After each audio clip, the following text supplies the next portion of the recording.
Schedule caste को schedule caste क्यों कहा जाता है? आज के दिन अगर हम रिजर्वेशन की बात करें तो रिजर्वेशन 4 कास्ट ग्रुप्स को मिलता है, that is SC schedule caste, ST that is schedule tribe, OBC that is other backward classes और चौथा है EW that is economical weaker section. यहाँ पर इकोनॉमिकली वीकर सेक्शन, ओबीसी, ये दोनों नाम तो हम समझ सकते हैं इनको ओबीसी क्यों कहा जाता है और ईडब्ल्यूएस क्यों कहा जाता है, लेकिन शेड्यूल कास्ट को शेड्यूल कास्ट क्यों कहा जाता है? बॉम्बे गवर्नमेंट ने स्टार्ट कमेटी की रिपोर्ट जब एक्सेप्ट की थी तब उस रिपोर्ट में 3 ग्रुप्स बने थे, शेड्यूल 1, शेड्यूल 2 और schedule 3।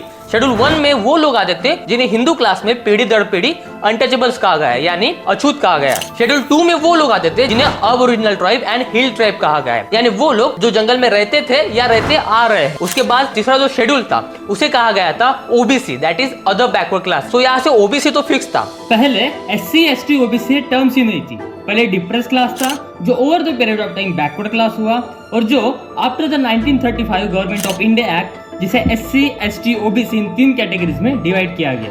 Coming back to the topic, start committee की रिपोर्ट एक्सेप्ट करने के बाद वो नाम कंटिन्यू रखा गया दैट इज डिप्रेस क्लास, लेकिन इसका धीरे धीरे रूपांतर शेड्यूल कास्ट में इस तरीके से हुआ कि इन अक्टूबर 1934 बॉम्बे गवर्नमेंट ने जो बैकवर्ड क्लास का ऑफिसर अपॉइंट किया था वो अपने डिपार्टमेंट की एनुअल रिपोर्ट तैयार करता है और वो उस एनुअल रिपोर्ट में जो डिप्रेस क्लास होता है डिप्रेस क्लास को, क्योंकि वो डिप्रेस क्लास शेड्यूल 1 में आता था इसलिए उसको शेड्यूल क्लास लिखता है। और इसके 1 साल बाद गवर्नमेंट ऑफ इंडिया एक्ट 1935 में डिप्रेस क्लास को शेड्यूल कास्ट से रिप्लेस ही कर दिया जाता है। और शेड्यूल कास्ट इसलिए यूज किया गया क्योंकि ये जो जातियां थी, जातियां शेड्यूल 1 में आती थी। And also law made it clear that schedule caste were no other than people who have been previously called the depressed class.